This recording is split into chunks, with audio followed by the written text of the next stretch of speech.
memberikan gambaran kurang lebih bagaimana nantinya hasil dari Jangan rekapitulasi lupa suara. Nah, dampak positif juga ke pasar keuangan seperti saham yang sebelumnya sempat mungkin mengalami volatilitas yang cukup tinggi juga, mengingat dengan aksi wait and see, ada yang mungkin khawatir mengambil taking profit, sempat mengalami penurunan dan kenaikan. Nah, dengan adanya kemungkinan ini, dengan suara yang sudah menunjukkan hampir 60%, yang mana kalau kita lihat di hasil survei-survei sebelumnya, rata-rata tuh masih 50%-an lah, 51, 52, 53, dan beberapa tuh bahkan masih berada di bawah 50%. Sedangkan kalau kita lihat sekarang di quick count, ini menunjukkan data yang lebih unggul untuk paslon nomor urut 2, sehingga semakin menguatkannya adanya kemungkinan satu putaran ini memungkinkan pelaku pasar menanggapi ini menjadi hal yang positif, sehingga dapat menjadi pergerakan perekonomian yang semakin lebih cepat, recovery semakin cepat, dan mungkin proyek-proyek infrastruktur jadi lebih jelas keberlanjutan. Ya, keberlanjutannya itu mungkin akan lebih align dengan apa yang sudah ada saat ini. Menarik ya, jadi lebih pastilah intinya ya dengan adanya hasil seperti ini quick count. Oke, kita akan sudah bisa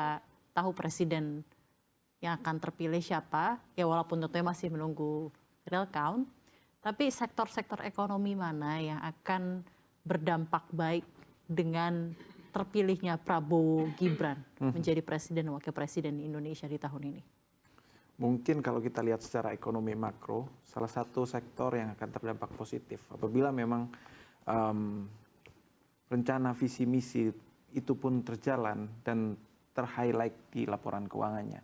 Yang akan terdampak positif salah satunya adalah sektor infrastruktur, konstruksi, kemudian juga mungkin dari segi untuk konsumer atau makanan dan minuman dengan adanya program makan siang gratis, kemudian susu gratis, dan juga mungkin dari proyek IKN yang memang akan dilanjutkan dan lebih ada kepastian terkait dengan berlanjutnya proyek ini. Ini akan menjadi sektor yang juga positif untuk sektor-sektor yang mana sudah digaungkan oleh Presiden Indonesia saat ini Joko Widodo, dan ada besar kemungkinan untuk dilanjutkan oleh Prabowo Subianto. Bagaimana persepsi investor asing dan persepsi asing terhadap Pak Prabowo?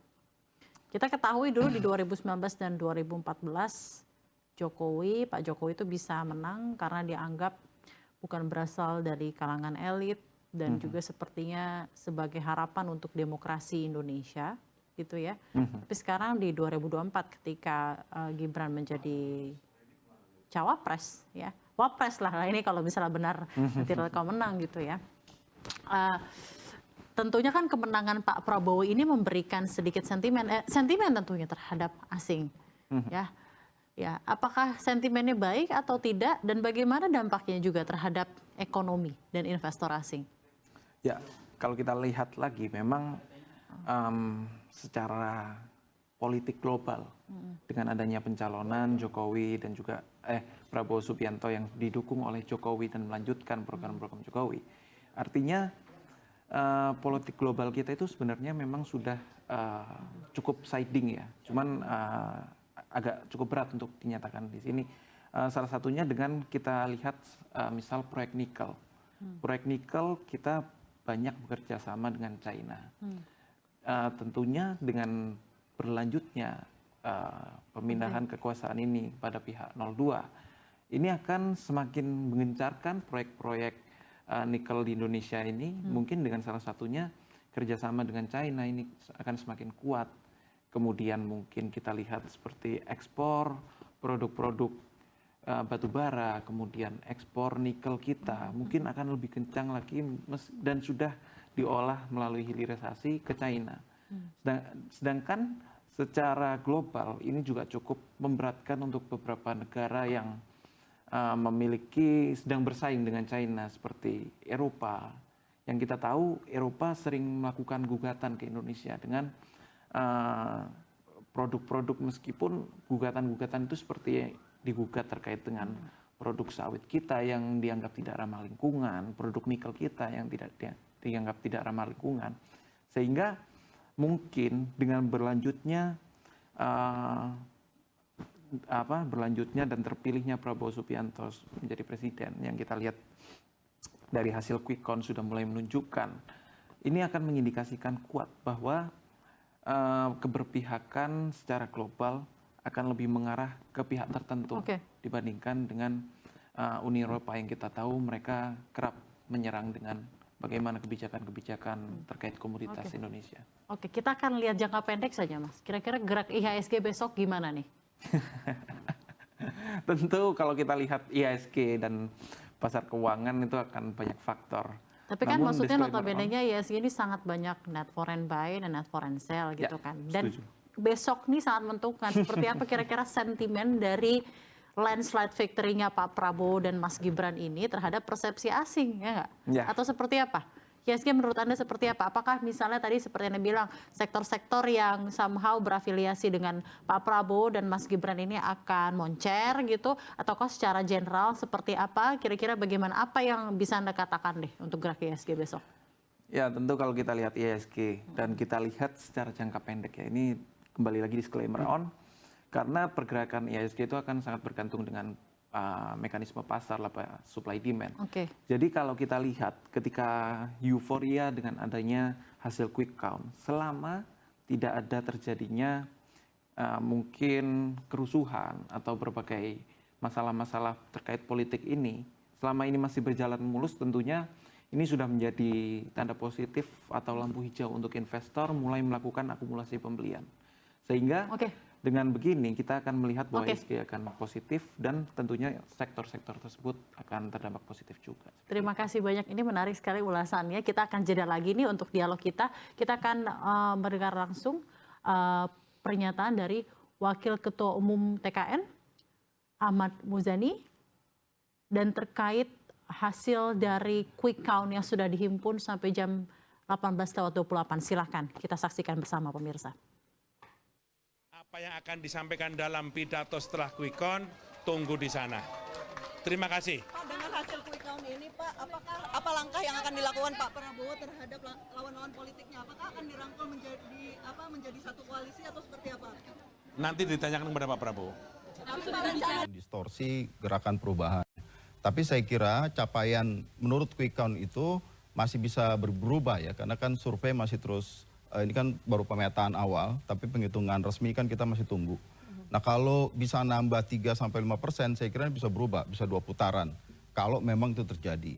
Kalaupun tidak, itu sudah jadi capaian yang sangat luar biasa. Dan ini pesan sangat penting pada siapapun, misalnya kalau Pak Prabowo terpilih, ada harapan masyarakat yang sangat besar. Kalau digabung itu cukup besar, lebih dari 40% ya dengan perolehan suara Ganjar Mahfud misalnya.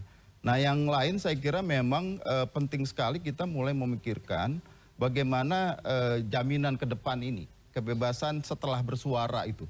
Bukan cuma kebebasan bersuara, tapi kebebasan setelah bersuara. Tantangan kemarin kan digunakan, memang harus ada posisi yang clear dari presiden ya. Pak Prabowo tidak pernah clear soal itu, malah dia sempat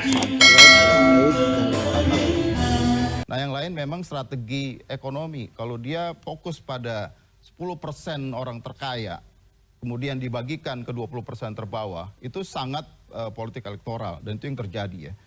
Politisasi bansos kan terjadi dalam hal itu. Bagaimana bukan tiba-tiba keluar anggaran El Nino, dipindahin dari Mensos jadi kewenangannya Menko Perekonomian. Gitu. Ini ada tantangan-tantangan besar, belum lagi suara-suara kritis dari kampus. Ini hal yang barangkali tidak diduga oleh Pak Jokowi juga ya ketika dia mendukung Pak Prabowo, itu tidak diduga. Ini ada persoalan besar yang menjadi tantangan kita ke depan dan kelihatannya belum tentu selesai dalam waktu dekat. Kan pemilu itu ingin mencari stabilitas. Apakah terjadi stabilitas itu? Kita perlu tunggu, perlu pelan-pelan memahami situasi ini. Yang jelas memang kalau ngikutin hasil quick count ada hal yang menarik saya kira, capaian partai politik ya. Nasdem PKB itu cukup signifikan kenaikannya, tapi tidak untuk dalam konteks itu Gerindra. Gerindra masih kalah dengan Golkar capaian kenaikannya. Artinya apa? Apakah Pak Prabowo jadi presiden dia bisa memimpin dengan kuat? Itu juga akan jadi tantangan sendiri ya nantinya. Saya khawatir model Filipina yang diterapkan di copy paste di sini itu dan rupanya efektif ya. Ada 3 hal tadi, pengerahan segala macam. Ini kan yang belum, ini kan masalahnya, Mbak. Sekarang Bongbong Marcos konflik dengan Duterte. Ini akan terjadi nggak di kita pasca nanti setelah jadi presiden resmi begitu? Apakah memang akan terus aman seperti ini? Ini akan menjadi PR besar di tengah kita harus mengejar ketertinggalan menuju Indonesia Emas 2045. Ini banyak gara-gara Pilpres ini, Presiden Jokowi kan berubah strategi politik pembangunan ekonominya. Tadinya inklusif menjadi non-inklusif sekarang. Cuma menguntungkan 10% paling atas dan 20% paling bawah. Artinya apa? Ini politik elektoral yang dilakukan secara sistematis. Tapi dalam waktu dekat, karena kita masih menunggu hasil resmi dari KPU ya, rekapitulasi dari KPU, suara sah begitu. Tapi dalam waktu dekat apakah memang sudah menyiapkan strategi? Apakah dengan narasi-narasi kecurangan yang kemudian digaungkan oleh Timnas Amin, apakah siap untuk maju ke Mahkamah Konstitusi jika nantinya hasil final Paslon 02 yang kemudian menang dalam Pilpres kali ini? Yang sekarang dilakukan dalam waktu dekat ini mau audit TPS, Mbak. Jadi semua relawan, semua saksi kita diminta bikin report. Kita akan audit ada masalah apa ada distorsi itu atau potensi kecurangannya seberapa besar di mana saja. Karena memang tantangannya gugatan atau sengketa pemilu ini kan tidak mudah ya. Buktinya itu khususnya. Karena ini melawan kekuasaan yang sedang berkuasa dimanapun seperti itu.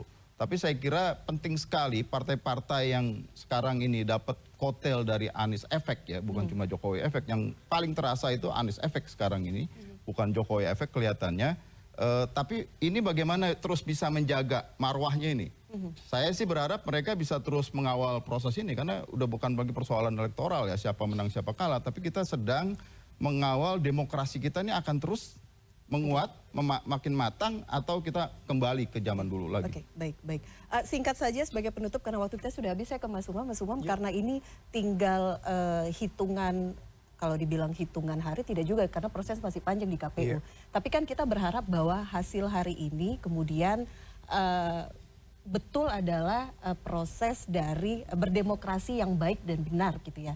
Narasi-narasi kecurangan dan lain itu silahkan dibuktikan. Gitu. Tapi bagaimana kemudian masyarakat bisa mencermati hasil quick count ini? Singkat saja, Mas. Ya, masyarakat tentu kalau misal kita merujuk selama ini ya, masyarakat cenderung tidak menghendaki ada sebuah dinamika yang signifikan, pergolakan, kemudian konflik horizontal. Dan kalau misal kita cermati per hari ini, hampir belum terlihat ada satu friksi-friksi yang begitu kuat. Termasuk misal kemarin juga tanda tanya ketika kampus bergerak, kemudian para guru besar bergerak, menyuarakan narasi perubahan, kritik dan juga antisipasi tentang pemilu curang.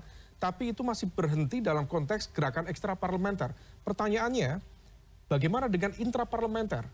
Per hari ini belum ada pergerakan satupun dari manuver partai-partai di dalam parlemen yang bergerak. Artinya apa? Ada gap antara ekspektasi publik yang menarasikan perubahan atau melakukan kritik terhadap kekuasaan di ekstraparlementer dengan kekuatan di intraparlementer. Maka kemudian sekali lagi merujuk pada sosioantropologis dari karakter perilaku politik partai-partai politik kita, terutama partai politik yang secara kekuatan elektoralnya masuk kategori menengah bawah. Menengah apalagi bawah, jadi kategori mediocre. Mereka cenderung tidak siap untuk berhadapan-hadapan dengan kekuasaan. Dan mereka akan cenderung untuk tidak kuat berpuasa dari kekuasaan. Maka kalau misal kemudian memang tidak mudah untuk membuktikan, misal tadi tudingan atau kekhawatiran tentang praktik kecurangan yang TSM, terstruktur, sistematif, masif, maka most likely, besar kemungkinan, partai-partai yang barangkali per hari ini terdiaspora di kubu 01 dan juga kubu 03, rasa-rasanya akan menerima hasil pemilu. Dan hanya beberapa partai tertentu yang memiliki karakter dan juga kesiapan untuk masuk dalam posisi oposisi. Salah satunya adalah PDIP. Dan ini akan menarik, karena bagaimanapun juga PDIP memiliki kekuatan elektoral yang cukup kuat dan akan siap berhadapan misalnya dia di posisi oposisi di pemerintahan. Jadi dinamika antara legislatif dan eksekutif akan jauh lebih dinamis ke depan. Jadi PDIP kembali ke hitohnya ya sebagai oposisi ya Mas Zainal. Tapi salah satu yang cukup kita pastikan adalah bagaimana kita menunggu real account-nya nanti atau dari counting KPU, ya? secara resminya hingga Maret 2024 nanti, dan juga mengenai quick count sendiri ini bisa dicermati dan juga mungkin ketika ada temuan-temuan kecurangan tadi boleh dipersiapkan sampai dengan sekarang. Kalau tadi Mas Umam bilang ini bisa menjadi tantangan tersendiri untuk melaporkan nantinya ke Mahkamah Konstitusi. Terima kasih para narasumber yang sudah hadir bersama kami sore hari ini. Mulai dari Mas Surya, Mbak Putri, Mas Aryo, Mas Umam juga sudah berbincang bersama kami pada sore hari ini. Dan program Pilihan Indonesia akan kembali usai jeda, tetap bersama kami.